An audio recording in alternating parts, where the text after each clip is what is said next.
Bonjour, bienvenue pour cette nouvelle vidéo. Aujourd'hui nous allons parler de la situation du supermarché. Vous avez refusé d'acheter un bonbon à votre enfant et il en ressent une grande frustration. Deux solutions, soit il se roule par terre en hurlant tout ce qu'il peut, soit à l'inverse, il fait la savonnette. C'est-à-dire qu'il ne ressemble plus à rien et quand vous essayez de l'attraper, il est tout mou et se retrouve par terre, vous n'arrivez même pas à l'attraper. C'est pour ça que j'emploie ce terme de savonnette.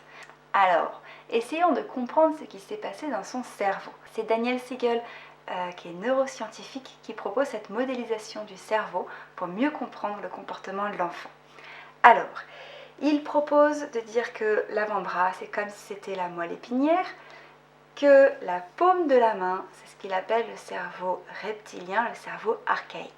Le cerveau est composé de différentes zones. Chaque zone du cerveau a une tâche spécifique.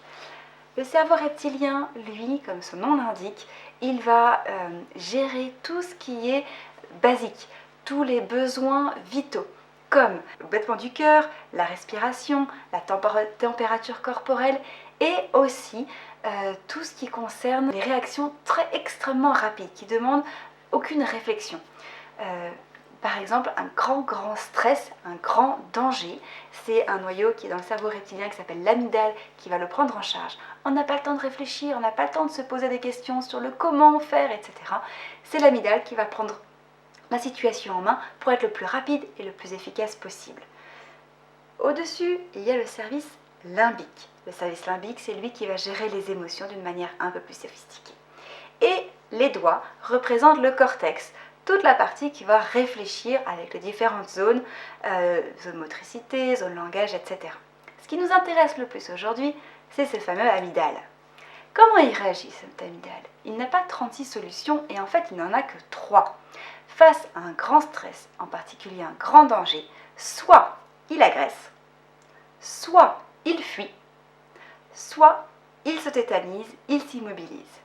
Donc, prenons notre homme de Cro-Magnon, qui à l'époque avait affaire à des tigres à dents de sabre.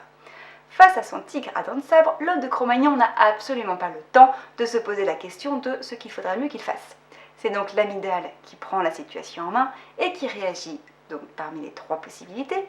Soit il agresse le tigre à dents de sabre, soit il fuit le plus vite possible, soit, et c'est pas très efficace en l'occurrence, il se fige devant le tigre à dents de sabre. Mais nous n'avons plus affaire à des tigres à dents de sabre. Sauf que, en cas de grand stress, par exemple, votre patron qui vous dit que vous n'avez pas fait le chiffre qu'il fallait faire et qu'il est vraiment très en colère, vous vivez alors un grand stress. Et vous avez donc 3 solutions. Agresser votre patron, fuir la situation ou vous figer. Vous figez, vous savez, c'est cette impression que le cerveau est devenu un nuage et que vous n'êtes plus capable de réfléchir, que vous ne pouvez plus rien faire et que vous êtes juste tétanisé devant votre patron.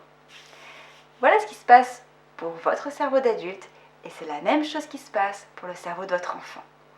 En l'occurrence, votre enfant a vécu une grande frustration. Pour lui, ne pas avoir ses bonbons adorés, c'était insupportable. Et son cerveau, cling, il s'est déconnecté. Le cortex ne réfléchit plus et c'est l'amygdale qui prend les commandes. Maman ou papa ne veut pas que je prenne mon bonbon. J'ai un grand stress à gérer et je n'y arrive plus. 3 solutions. J'agresse. J'agresse avec mes moyens d'enfant. Donc je vais me rouler par terre, je vais hurler, je vais taper papa ou maman. Bref, c'est l'amygdale qui agresse face à ce grand stress. Ou alors, je suis figée, tétanisée, je ne peux plus rien faire. Et là, en fait, l'amygdale a déconnecté la zone motricité du cerveau et donc les muscles ne répondent plus. La savonnette. Le corps ne réagit plus, ne peut plus rien faire. Comme vous, quand vous êtes face à votre patron et que vous avez la tête dans un nuage, lui, c'est tout le corps, tous les muscles de son corps qui ne peuvent plus répondre aux commandes.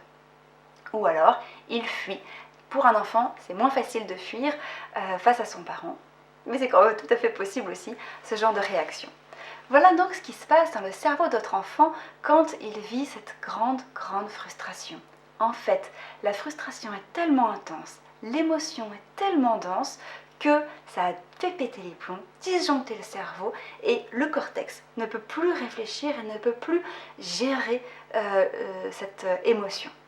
L'amygdale prit donc les commandes et réagit en grand n'importe quoi quand on observe le comportement de l'enfant. Donc votre enfant n'est pas en train d'essayer de vous manipuler. Il ne fait pas exprès. Il n'essaye pas de vous faire la honte devant les gens, ou il n'essaye pas de vous faire absolument céder à tout prix. C'est juste qu'il est dans un tel état de stress et en fait de souffrance qu'il ne peut plus contrôler son comportement et ses émotions. Il est déconnecté. Ah, quand on comprend ça, on comprend déjà un peu mieux son enfant. Et rien que de venir se rappeler cette image du cerveau déconnecté, quand vous voyez votre enfant en train de hurler, gesticuler, insulter, ou alors au contraire faire la savonnette, et bien déjà, on est un peu plus connecté avec lui. On comprend un petit peu mieux ce qu'il est en train de vivre. Et naturellement, spontanément, vous allez être plus à même de réagir par rapport à la situation et d'apporter ce dont votre enfant a besoin. Mais de quoi a-t-il besoin ? Il a besoin de se reconnecter, il a besoin de reprendre toutes ses capacités, il a besoin de se recentrer sur lui-même. Comment on va lui donner comment on va l'aider, l'accompagner dans cette capacité à se recentrer ? Et bien déjà, si c'est un tout petit, avec ce dont ils ont le plus besoin, c'est de la contenance physique de leur papa ou de leur maman qui leur prouve tout leur amour, qui apporte toute la tendresse dont ils ont besoin. Alors oui, devant les gens qui regardent, et en particulier la petite grand-mère, effectivement, ça ne paraît pas du tout éducatif. Mais vous savez maintenant qu'avant de parler éducation, il va d'abord falloir reconnecter le cerveau. À quoi ça sert de parler et d'éduquer un cerveau qui est déconnecté et qui est que en mode amygdale ? Avant d'éduquer, il va d'abord falloir reconnecter. Et pour ça, avec beaucoup d'amour et de tendresse. Et quand tout est redéconnecté, à ce moment-là seulement, vous allez pouvoir verbaliser. Verbaliser déjà ce que l'enfant a vécu. Parce qu'en fait, pour lui-même, c'est traumatisant de cette vue rouler par terre ou cette vue faire la savonnette. Lui-même n'a pas compris ce qui lui est arrivé. Donc vous allez pouvoir verbaliser déjà auprès de votre enfant. J'ai l'impression que tu as vécu une grande frustration. C'était très difficile pour toi. Et du coup, tu as fait des choses qui étaient très impressionnantes peut-être. Et peut-être que même tu as eu peur de ce que tu étais en train de faire. Et quand vous sentez que votre enfant s'est senti rejoint, compris, seulement à ce moment-là, vous allez pouvoir rappeler les règles. Rappeler que vous êtes l'adulte et que vous savez où vous voulez emmener votre enfant. Oui, c'est vous qui allez poser les règles et le cadre dont l'enfant a besoin.